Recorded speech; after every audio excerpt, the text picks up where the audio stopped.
Hello, আমি আম্মি বলছি। আজকে আমি তোমাদের যে কবিতাটা নিয়ে আলোচনা করব তার নাম হচ্ছে স্বাধীনতা তুমি। কবিতার লেখক হচ্ছেন, লেখক নয়, কবির নাম হচ্ছে শামসুর রহমান। তাহলে কবিতার নাম স্বাধীনতা তুমি আর শামসুর রহমানের লেখা।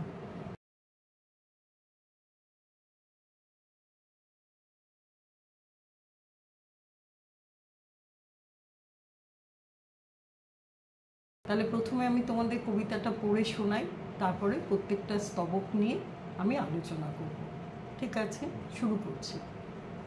স্বাধীনতা তুমি, শামসুর রহমান।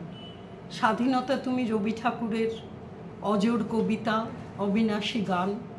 স্বাধীনতা তুমি কাজী নজরুল ঝাঁকড়া চুলের বাবরি দোলানো মহান পুরুষ, সৃষ্টি সুখের উল্লাসে কাঁপা। স্বাধীনতা তুমি শহীদ মিনারে অমর 21শে ফেব্রুয়ারির উজ্জ্বল সভা। স্বাধীনতা তুমি ফসলের মাঠে কৃষকের হাসি। স্বাধীনতা তুমি পতাকা শোভিত স্লোগান মুখর ঝাঁঝালো মিছিল। স্বাধীনতা তুমি রোদেলা দুপুরে মধ্য পুকুরে গ্রাম্য মেয়ের অবাধ সাঁতার। স্বাধীনতা তুমি মজুর যুবার রোদে ঝলসিত দক্ষ বাহুর গ্রন্থিল পেশি। স্বাধীনতা তুমি অন্ধকারের খাকা সীমান্তে মুক্তি সেনার চোখের ঝিলিক। স্বাধীনতা তুমি বটের ছায়ায় তরল মেধাবী শিক্ষার্থীর শানিত কথার ঝলসানি লাগা সতেজ ভাষণ। স্বাধীনতা তুমি চাখানায় আর মাঠে ময়দানে ঝোড়ো সংলাপ। স্বাধীনতা তুমি কালবৈশাখীর দিগন্ত জোড়া মত্ত ঝাপট। স্বাধীনতা তুমি শ্রাবণে অকুল মেঘনার বুক। স্বাধীনতা তুমি পিতার কোমল জায়নামাজের উদার জমিন। স্বাধীনতা তুমি উঠানে ছড়ানো মায়ের শুভ্র শাড়ির কাঁপন। স্বাধীনতা তুমি বোনের হাতের নম্র পাতায় মেহেদির রং। স্বাধীনতা তুমি বন্ধুর হাতে তারার মতন জলজলে এক রাঙা পোস্টার। স্বাধীনতা তুমি গৃহিণীর মন খোলা কালো চুল, হাওয়ায় হাওয়ায় বুনো উদ্দাম। স্বাধীনতা তুমি খোকার গায়ের রঙিন কোটটা, খুকির অমন তুলতুলে গালে রৌদ্রের খেলা। স্বাধীনতা তুমি বাগানের ঘর, কোকিলের গান, বয়সী বটের ঝিলিমিলি পাতা, যেমন ইচ্ছে লেখার আমার কবিতার খাতা। এই স্বাধীনতা তুমি, এই কবিতাটা আমি তোমাদের পড়ে শোনালাম। এবার যখন আমি এটা নিয়ে আলোচনা করছি তখন প্রথমেই তোমাদের যেটা বলবো সেটা হচ্ছে কবির একটা পরিচিতি অল্প করে তোমাদের লিখছি। মোটামুটিভাবে শামসুর রহমানকে সবাই জানো, তাহলেও বলি। শামসুর রহমান বাংলাদেশের অন্যতম কবি। 1929 সালে ঢাকায় তার জন্ম। পেশায় তিনি ছিলেন সাংবাদিক। তিনি একাধারে কবি ও সাহিত্যিক। একাডেমি পুরস্কার, জীবনানন্দ পুরস্কার তিনি পেয়েছেন। তার সম্পাদিত পত্রিকার নাম কবিকণ্ঠ। তার রচিত গ্রন্থগুলি হল প্রথম গান, রৌদ্র করটিতে, নিজ বাসভূমে, বন্দি শিবিরে, বাংলাদেশ স্বপ্ন দেখে ইত্যাদি। শামসুর রহমানের লেখার ওপরে জীবনানন্দ দাশ আর বুদ্ধদেব বসুর প্রভাব রয়েছে। এটা গেল মোটামুটিভাবে কবি পরিচিত। আচ্ছা, এবার আমরা স্তবকগুলো দিয়ে শুরু করি। স্তবক 1, স্বাধীনতা তুমি রবি ঠাকুরের অজর কবিতা, অবিনাশী গান। স্বাধীনতা তুমি কাজী নজরুল ঝাঁকড়া চুলের বাবরি দোলানো মহান পুরুষ, সৃষ্টি সুখের উল্লাসে কাঁপা। কবি শামসুর রহমান, তার কাছে না স্বাধীনতা বলতে অনেক রকম মানে। তিনি কিন্তু ওই 1947 সালে ইংরেজ শাসনের হাত থেকে যে মুক্ত হয়ে ভারতের স্বাধীনতা, অথবা 1971 সালে পাকিস্তানের হাত থেকে মুক্ত হয়ে বাংলাদেশের স্বাধীনতাকে তিনি শুধু বোঝাতে চাননি। তার মতে স্বাধীনতার অর্থ সব কিছু থেকে মুক্ত হয়ে নিজের মতো করে আনন্দে বেঁচে থাকা, প্রত্যেকটা মুহূর্তে কারো অধীন না হয়ে উপভোগ করা, এক বন্ধনহীন উন্মুক্ত জীবনযাপন করা। তিনি মনে করেন রবীন্দ্রনাথ ঠাকুরের কবিতা ও গান অজর অমর। জীবনের এমন কোনো মুহূর্ত নেই যা নিয়ে রবীন্দ্রনাথ ঠাকুর গান বা কবিতা রচনা করেননি। স্বাধীনতা হবে এমনি অবাধ, সব জায়গায় যার বিচরণে কোনো বাধা আসবে না। এছাড়া ঠিক একইভাবে তিনি বলেন যে বিদ্রোহী কবি নজরুল ইসলামের কথাও তিনি বলেন, যিনি অন্যায় বা অবিচার দেখলেই তার প্রতিবাদ করেছেন। তার কবিতাও তাই বাঁধ ভাঙা জলের মতোই উদ্দাম।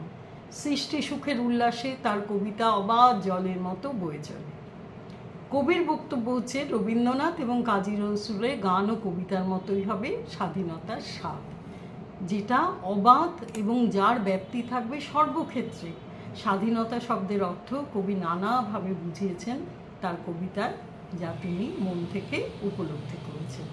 তাহলে কবির কাছে স্বাধীনতা শব্দর মানে কিন্তু একদম আলাদা। তিনি এই যে আমরা যেটা বলি দেশ স্বাধীন হয়েছে সুতরাং এটা স্বাধীনতা, এটা তো স্বাধীনতা ঠিক কথাই। তেমনি তিনি ভারতবর্ষের যে স্বাধীনতা 1947 সালে পেয়েছে বা বাংলাদেশ যে স্বাধীনতা 1971 সালে পেয়েছে, এই স্বাধীনতাটা ঠিক কথা, কিন্তু এই স্বাধীনতা পাওয়া মানেই কিন্তু কাগজে কলমে স্বাধীনতা, কিন্তু তার মধ্যে যে মুক্তির বার্তা, অর্থাৎ আমরা সবাই, আমরা যারা মানুষেরা যারা আছি, তাদের যদি মুক্ত জীবন না হয়, তাদের যদি কথাবার্তার মধ্যে যদি অবাধ যদি তাদের কথাবার্তা না হয়, আচরণে যদি অবাধ না হয়, তাহলে কিন্তু সেই স্বাধীনতা কবির কাছে স্বাধীনতা নয়। তিনি তাই নজরুল এবং রবীন্দ্রনাথের উপমা দিয়ে বলেছেন যে তাদের কবিতা যেরকমভাবে উদ্দাম এবং অবাধ, সেরকমভাবেই যেন আমরা আমাদের স্বাধীনতাও যেন আমরা সেভাবে উপভোগ করতে পারি। তারপরে স্তবকে তিনি বলেছেন, স্বাধীনতা তুমি শহীদ মিনারে অমর 21শে ফেব্রুয়ারির উজ্জ্বল সভা, স্বাধীনতা তুমি ফসলের মাঠে কৃষকের হাসি, স্বাধীনতা তুমি পতাকা শোভিত স্লোগান মুখর ঝাঁঝালো মিছিল। কবি প্রথমেই বলেছি যে শুধু দেশের স্বাধীন হওয়াকেই তিনি স্বাধীনতা বলে মনে করেন না, তিনি প্রত্যেকটা মানুষের সব বিষয়ের স্বাধীনতাকে স্বাধীনতা বলে মনে করেন। তার কাছে স্বাধীনতার মানে 21শে ফেব্রুয়ারি বাংলাদেশের ভাষা আন্দোলনে মানুষের যে স্বতঃস্ফূর্ত যোগদান এবং মিছিলের ঝাঁঝালো জনতার স্লোগানের মধ্যেই কবি বাক স্বাধীনতার স্বাদ খুঁজে পান। তিনি বাংলাদেশের কৃষকরা মাঠ ভরা ফসল দেখে যে আনন্দ অনুভব করে তা মুক্ত ও অবাধ, এবং এই আনন্দকে তিনি স্বাধীনতা বলে মনে করেন। স্বাধীনতা মানে মুক্তির আনন্দ, যা বিনা বাধায় উপভোগ করা যায়। পতাকা হাতে স্লোগান মুখর ঝাঁঝালো মিছিলে মানুষ যখন তার প্রতিবাদ জানায়, সে মিছিল যেমন দুর্দম, কবির কাছে স্বাধীনতার অর্থও সেরকম। মনের ভেতরে থাকা যে প্রতিবাদ মানুষ মিছিলে চিৎকার করে বলতে পারছে, সেটাই তো স্বাধীনতা, তাই না? মানে ঘটনা হচ্ছে, কৃষক যখন তার ফসল দেখে কৃষকের যে হাসি, অর্থাৎ তার হাতে ফোটানো হাতের যে ফসলগুলো সে বুনেছে, হাতের বোনা ফসল যখন ফলে, তখন কিন্তু কৃষকের মনে ভীষণ একটা ভালো লাগার হাসি আসে। সে হাসি কিন্তু অবাধ। এবং তেমনি করেই কবি বলতে চাইছেন যে পতাকা শোভিত স্লোগান, ধরো কোনো একটা জিনিস হচ্ছে, সেখানে আমাদের কোনো প্রতিবাদ থাকলো, মানুষের কোনো প্রতিবাদ থাকলো, মানুষের প্রতিবাদটা যেভাবে করে, যে ভাষায় করে, সেটাই কিন্তু তার স্বাধীনতা। অর্থাৎ সে যে এটাতে তৃপ্ত নয়, সে যে তার প্রতিবাদটা করতে পারছে অবাধে এবং তাকে কেউ কিছু বলছে না, সেটাই কিন্তু স্বাধীনতা। তাহলে বুঝতে পারছো কবির কাছে স্বাধীনতার কিন্তু নানান রকম অর্থ। এবার আসছি 3 নম্বর স্তবকে। স্বাধীনতা তুমি রোদেলা দুপুরে মধ্য পুকুরে গ্রাম্য মেয়ের অবাধ সাঁতার, স্বাধীনতা তুমি মজুর যুবার রোদে ঝলসিত দক্ষ বাহুর গ্রন্থিল পেশি। কবির চোখে স্বাধীনতার অর্থ একদম অন্যরকম। দেশ স্বাধীন হওয়াকে কবি স্বাধীনতা বলে মনে করেন না, মানুষের মুক্ত অবাধ জীবনকেই তিনি স্বাধীনতা বলে মনে করেন। দুপুর রোদ্দুরবেলা পুকুরের মধ্যে কোনো গ্রামের মেয়ে যখন অবাধে সাঁতার কাটে, চারদিকে কেউ তাকে বাধা দেয় না, মনের সুখে জলে নেমে যতক্ষণ খুশি সাঁতার কেটে বেড়ানোকেও কবি স্বাধীনতা বলে মনে করেন, কারণ এটা হচ্ছে তার নিজের আনন্দে বেঁচে থাকা। সাধারণত কী হয়, গ্রাম্য মেয়ে তাদের কিন্তু অনেক কিছুতে বাধা থাকে, অর্থাৎ দুপুরবেলা তারা চান করতে গেলেও কেউ যদি কোনো কারণে তাদের বাধা দেয়, অনেক কিছুতে থাকে। তাই কবি বলছেন যে গ্রাম্য মেয়ে রোদেলা দুপুরে মধ্য পুকুরে তারা অবাধভাবে সাঁতার কাটছে এবং কেউ তাকে কিছু বলছে না, এটা কিন্তু সেই মেয়েটির মধ্যে যে মুক্তির আনন্দ, সেটাই কিন্তু স্বাধীনতা। আচ্ছা, আর শ্রমিকরা যখন কলকারখানায় মাঠে ময়দানে নিজেদের শ্রম উজাড় করে দেশের উৎপাদন ব্যবস্থাকে সচল করে চলেছে, তাদের নিজেদের বাহুবলে, তখন সেই মজুরের মেহনতি পেশির বলে যে স্বাধীনতা সে অনুভব করে, কবির ভাষায় এর নামও স্বাধীনতা। এক কথায় বলতে গেলে মুক্ত অবাধ জীবন, খুশি মনে থাকা বা যে কোনো কাজ করা বা যা অন্য কারো দ্বারা নিয়ন্ত্রিত হয় না, কবির মতে সেটাই স্বাধীনতা। তুমি যেটাই করছো না কেন সেটা তুমি মনের আনন্দে করছো, অন্য কেউ তোমাকে নিয়ন্ত্রণ করছে না। অর্থাৎ স্বাধীনতা হচ্ছে অনিয়ন্ত্রিত, তুমি তোমার নিজের মতো করে যেটা মনে হচ্ছে তুমি করছো, বাইরে থেকে কোনো বাধা কোনো কিছু তোমাকে সেই কাজ থেকে বঞ্চিত করতে পারছে না বা সেই কাজে কোনো বাধা সৃষ্টি করছে না। ঠিক আছে, এরপরে এসছি স্তবক চাঁদ। স্বাধীনতা তুমি অন্ধকারের খাঁখা সীমান্তে, মুক্তি সেনার চোখের ঝিলিক। স্বাধীনতা তুমি বটের ছায়ায় তরুণ মেধাবী শিক্ষার্থীর সাবিত কথার ঝলসানি লাগা সতেজ ভাষণ। কবি শামসুর রহমান স্বাধীনতা শব্দটির অর্থ অনেক ব্যাপক ও বৃহৎ বলে মনে করেন। তিনি মানুষের সমস্ত কাজের মধ্যে, রবীন্দ্রনাথ ও নজরুল রচিত গান ও কবিতার মধ্যে, ভাষা শহীদের অমর কীর্তি স্মরণে, ফসল হাতে কৃষকের হাসি, গ্রাম্য মেয়ের পুকুরের জলে অবাধ সাঁতার, এসব কিছুর মধ্যে স্বাধীনতার মানে খুঁজে পান। অন্ধকারের নির্জন সীমান্তে মুক্তিসেনার জয়ের আনন্দ কবিকে স্বাধীনতার স্বাদ এনে দেয়।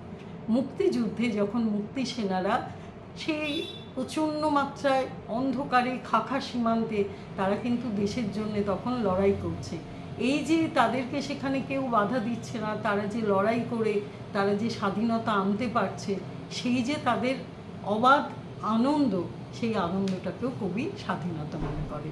এমনকি বটের ছায়ায় বসে, বটগাছের তলায় বসে আলাপ আলোচনায় রত তরুণ মেধাবী শিক্ষার্থীদের বুদ্ধিদীপ্ত সতেজ ভাষণে কবি মুগ্ধ হন।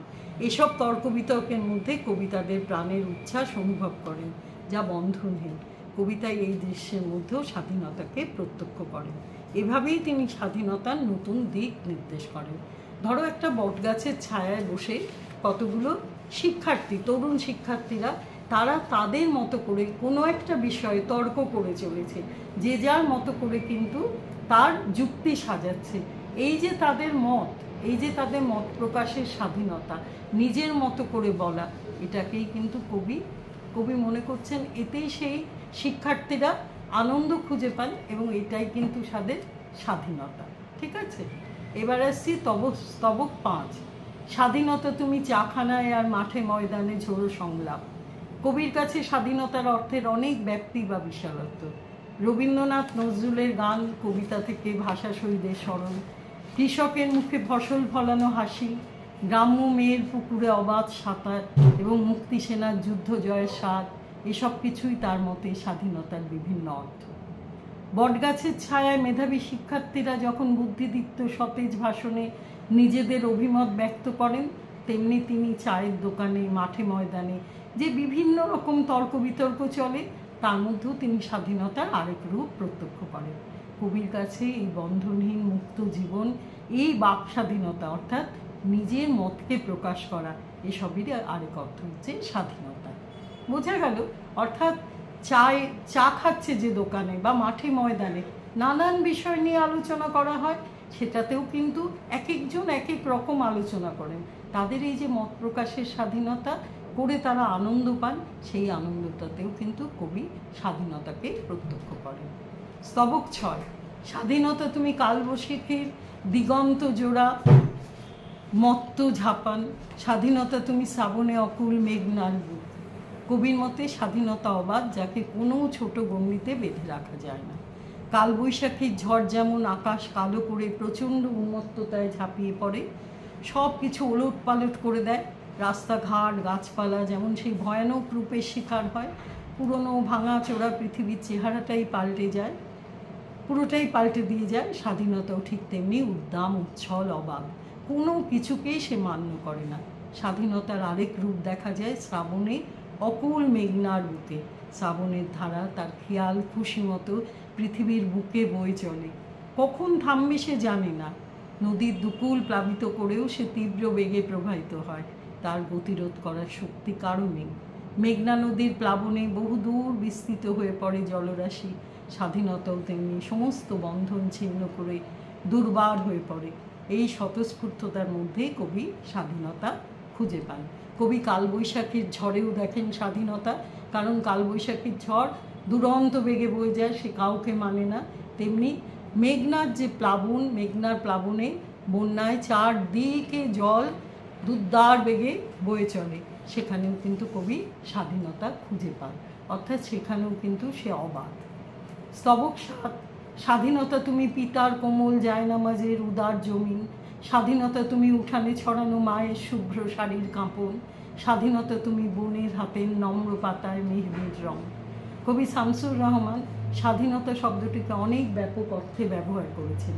এখানে কবি স্বাধীনতাকে অনেকটা পিতার কোমল জায়নামাজের উদার জমিন অথবা উঠানে ছড়ানো মায়ের সাদা শাড়ির কম্পন বা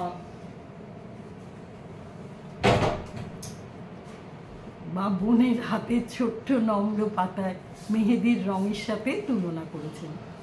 বাংলাদেশ স্বাধীন হয়েছে ঠিকই, কিন্তু সমাজের জাতপাতের বেড়াজাল বা অর্থনৈতিক স্বাধীনতা থেকে মুক্ত হয়নি। দেশের জনগণের কাছে কোনো অর্থনৈতিক স্বাধীনতা নেই, রাজনৈতিক ক্ষমতাও রয়েছে কিছু স্বার্থলোভী মানুষের কাছে। তাই কবি স্বাধীনতাকে মনে করেন যে পিতার কোমল জায়নামাজের উদার জমিন, তার সঙ্গে তিনি তুলনা করে বলতে চেয়েছেন যে বাবা যখন ঈশ্বরের কাছে নামাজ পড়েন, মানে যখন তিনি ঈশ্বরের কাছে প্রণাম জানান, তখন তিনি যে বস্ত্রখণ্ডের ওপরে বসেন তাতে তিনি যে কাউকেই বসতে দেন, বাবার এই উদার রূপকে তিনি স্বাধীনতা বলেছেন।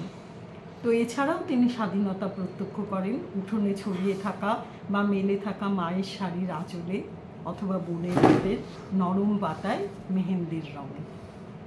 স্তবক ৮, স্বাধীনতা তুমি বন্ধুর হাতে তারার মতন জলজলে এক রাঙা পোস্টার, স্বাধীনতা তুমি গৃহিণীর মন খোলা কালো চুল, হাওয়ায় হাওয়ায় বুনো উদ্দাম, স্বাধীনতা তুমি খোকার গায়ের রঙিন কোর্তা, খুকুর অমন তুলতুলে গালে রৌদ্রের খেলা। কবি শামসুর রহমান স্বাধীনতা বলতে বোঝেন ব্যক্তি স্বাধীনতা, সব মানুষের বাধাহীনভাবে নিজের মনের সঙ্গে চলা, তার আনন্দকে উপভোগ করা, মন যা চায় তাতেই সায় দেয়া। তার কাছে স্বাধীনতার অর্থ হচ্ছে মনের মুক্তি, জাত পাত কুসংস্কারের বেড়াজাল থেকে মুক্তি, মন হবে প্রসারিত উন্মুক্ত। তাই কবি স্বাধীনতা খুঁজে পান বন্ধুর হাতে তারার মতো জলজলে এক রাঙা পোস্টারে, গৃহিণীর মন খোলা কালো চুলে, হাওয়ার বুনো উদ্দাম গতিতে প্রবাহিত হওয়ায়, খোকার গায়ের রঙিন কুর্তায়, ছোট্ট খুকির তুলতুলি গালে নরম রোদের খেলা। অর্থাৎ এই যে সমস্ত ঘটনাগুলো ঘটছে, এগুলো কিন্তু প্রকৃতির মতন, প্রকৃতির আপন খেয়ালেই হয়ে চলেছে, এবং এখানে কিন্তু কেউ কোথাও সেখানে কোনো বাধা দিচ্ছে না। দেশ স্বাধীন হলেও দেশের ভার রয়েছে বেশ কিছু স্বার্থপর ক্ষমতালোভী মানুষের হাতে, যারা সাধারণ মানুষের সরল জীবনযাত্রায় বাধা সৃষ্টি করে তাদের সৃষ্ট বিধিনিষেধ আরোপ করে। কবিতায় এই স্বাধীনতায় কোথাও কোনো মুক্তি খুঁজে পান না। তার মনে হয় শাসন ব্যবস্থার হাত বদল হলেই কিন্তু দেশ স্বাধীন হয় না, মানুষের মনের অবাধ স্বাধীনতা প্রয়োজন, তাহলেই স্বাধীনতা উপভোগ করা যায়। আর শেষ স্তবকটা হচ্ছে স্বাধীনতা তুমি বাগানের ঘর, কোকিলের গান, বয়সী বটের ঝিলমিলি পাতা, যেমন ইচ্ছে লেখার আমার কবিতার খাতা। কবি শামসুর রহমান স্বাধীনতা শব্দটিকে প্রত্যক্ষ করেন অনেক ব্যাপক অর্থে। তার কাছে স্বাধীনতা মানে মানুষের মনের মুক্তি, মানুষের মনে থাকা সব আনন্দের উদযাপন, মানুষের কান্না হাসি সুখ দুঃখ ভালো মন্দ প্রকাশের অবাধ স্বাধীনতা। এভাবেই তিনি তার কবিতায় অসংখ্য উদাহরণের মাধ্যমে স্বাধীনতার অর্থ বোঝাতে চেয়েছেন। আলোচ্য স্তবকে কবি বাড়ির অসংখ্য ঘরের মধ্যে তিনি বাগানের ঘরটাকেই বেছে নিয়েছেন, কারণ বাগানের ঘরে কিন্তু আমরা মুক্তির স্বাদ পাই, বাগানের মধ্যে একটা প্রকৃতির আনন্দ আমরা খুঁজে পাই, সেটার মধ্যে অনেক বেশি স্বাধীনতা আমরা উপভোগ করি। অন্যান্য ঘরের ঘেরাটোপে বন্দী হয়ে না থাকে কবি বাগানের ঘরে খুঁজে পান অপরিসীম আনন্দ। বাগানের চারদিকের উন্মুক্ত পরিবেশে রোদের আলোয় বটের পাতা ঝিলমিল করে ওঠে, কোকিলের গানে বসন্ত ধরা দেয়, পাখিদের কলকাকলিতে চারপাশ মুখর হয়ে ওঠে, মন ভেসে যায় রূপকথার রাজ্যে। কবির কবিতার খাতা ভরে ওঠে যা ইচ্ছে লেখার আনন্দে। কবি চারপাশের মুক্ত প্রকৃতিতে খুঁজে পান তার লেখার রসদ, মনের আনন্দে কবিতা লিপিবদ্ধ করেন তার খাতায়। এসবের মধ্যেই কবি স্বাধীনতার অর্থ খুঁজে পান। এই পুরো কবিতাটা আমি তোমাদের বললাম, অ্যাকচুয়ালি কবিতাটার মধ্যে তোমরা যেটা দেখতে পেলে সেটা হচ্ছে স্বাধীনতা বলতে প্রকৃত অর্থে যে স্বাধীনতা আমরা বলি, কবি শামসুর রহমান কিন্তু তাকে স্বাধীনতা বলছেন না। স্বাধীনতা মানে কিন্তু শাসন ব্যবস্থার বদল নয়, স্বাধীনতা মানে হচ্ছে মুক্ত অবাধ জীবনযাপন করা। তুমি প্রকৃতিকে উপভোগ করো, প্রত্যেকটা মানুষ তার বাক স্বাধীনতা উপভোগ করুক, তার সমস্ত কিছুতে। কৃষক তার ফসল ফলানোতে সে স্বাধীনভাবে ফসল ফলাক। তারপরে ধরো আমরা বাগানের ঘরে প্রকৃতির মধ্যে আমরা বেঁচে থাকতে ভালোবাসি। কবিতার নিজের কবিতায় যে ছন্দ খুঁজে পান সেটাও কিন্তু স্বাধীনতা। অর্থাৎ সব কিছু থেকে মুক্ত হয়ে নিজের মতো করে অবাধভাবে স্বাধীনভাবে বিচরণ করাটাই কবির কাছে স্বাধীনতা মনে হয়েছে। তাই কবি নানান রকম উদাহরণের মধ্যে দিয়ে এই স্বাধীনতার মানে বুঝিয়েছেন। আশা করি তোমরা বুঝতে পেরেছো। যদি না বুঝে থাকো তাহলে আমাকে কমেন্টস করে জানিও, আমি তোমাদের আরও ভালোভাবে বুঝিয়ে দেব। আজকে তাহলে এই পর্যন্ত, পরে আমি এই কবিতার ব্যাখ্যাগুলো তোমাদের কাছে বলে দেব। আজ আসি।